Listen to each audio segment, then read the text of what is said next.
Hey, what's up? Let's talk about hype, guys. And I want to talk about hype because recently I saw EVO 2012, and if you don't know what EVO is, it's pretty much like the Super Bowl of fighting games. It's an event where millions of people around the world come to get together in Las Vegas, and they all compete for cash prizes playing fighting games such as Marvel vs. Capcom or King of Fighters, and it's really cool and really intense. What makes it really cool is that it's always about hype. What I mean by that is the games that are always the most highly respected for the year and the games that are always, well received are the ones that make people feel hyped. And if you don't know what hype is pretty much that feeling where you feel exhilarated through intensity, and it feels like your blood's pumping and you feel like energetic and a sense of power is given to you to try and do what you need to do in order to be successful. It's really cool. And hype is pretty much what defines MLG games to this day. MLG competitive games are usually the ones that provide the most hype. And I was thinking about it, and I was like, does Uncharted create hype? And in my opinion, yes and no. And that's where my question comes into you guys is, do you get hyped playing Uncharted? How does this game create hype? And I came with the solution that, I came up with several occasions where I do feel energetic and pumped and ready to kick shit, And one of the occasions I really feel hyped is team objective. When it's really close and both teams scored two wins out of the 3, and you're down to that last objective goal for the last win. It's really intense, and usually at that moment, that's when people really tend to get into it, and that's what I love, when everyone's getting into the objective and trying, and it's all hectic and chaotic. That's what really gets me pumped in this game, and it's really cool. And yeah. So another thing that really tends to get me pumped is Plunder. When it's an even match. Most of the time when I play Plunder, it's either I dominate the enemy team or I get dominated, usually getting dominated. But yeah, Plunder can be really epic because even when it's not, even if it's only 0-0, just having that intense moments where both teams are really trying to push the enemy back and trying to push the treasure closer to their treasure chest, it's just really fun, and it can really get you going, and it's infuriating, but it's really fun at the same time.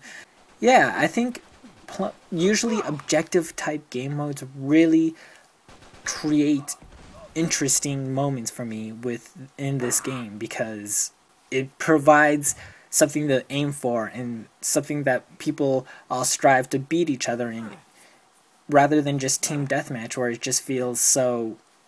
Usually in team deathmatch, a lot of people just don't really tend to play the way people tend to play, in a way that can be infuriating or buzzkill worthy, to be honest. And yeah, it kind of sucks, and I'm not gonna say they're not allowed to do that because it's their decisions on how they want to play, but it's a lot harder to get intensity going in team deathmatch because of all the buzz kills and everything going on instead of an objective game mode where there's always one thing to strive for, which is cool.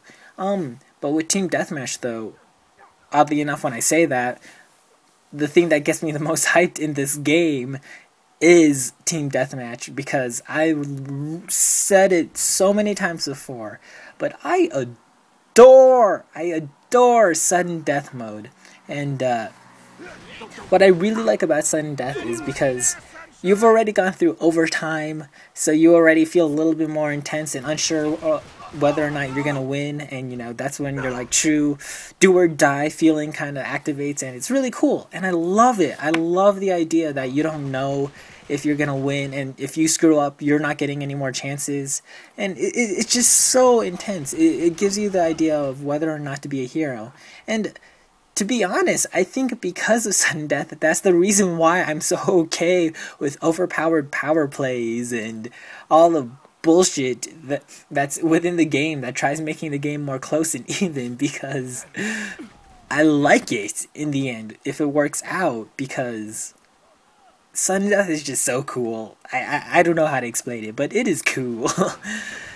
But that's what's my question to you guys though, is 3 occasions only in Uncharted? I can only think of 3 things that really get me hyped with this game. And if you can only get hyped by 3 themes in a game that rarely happens anyway, that's not really a good sign. So I'm curious what you guys think, because I need to make sure there are other things in this game that can make you really hyped and really into it.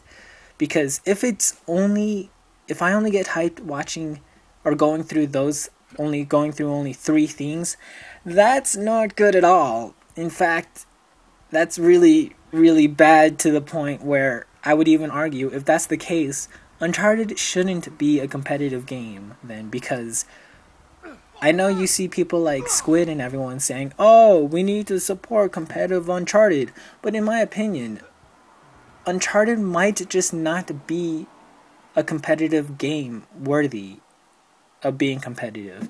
And I don't know, it's very difficult to say, because if you watch the right thing, you are watching something really interesting and really great. But if you aren't, who knows, you might just be bored to death, and that's not something you want out of a competitive game. But anyway guys, I gotta get going, so I'll catch you guys later, so peace out.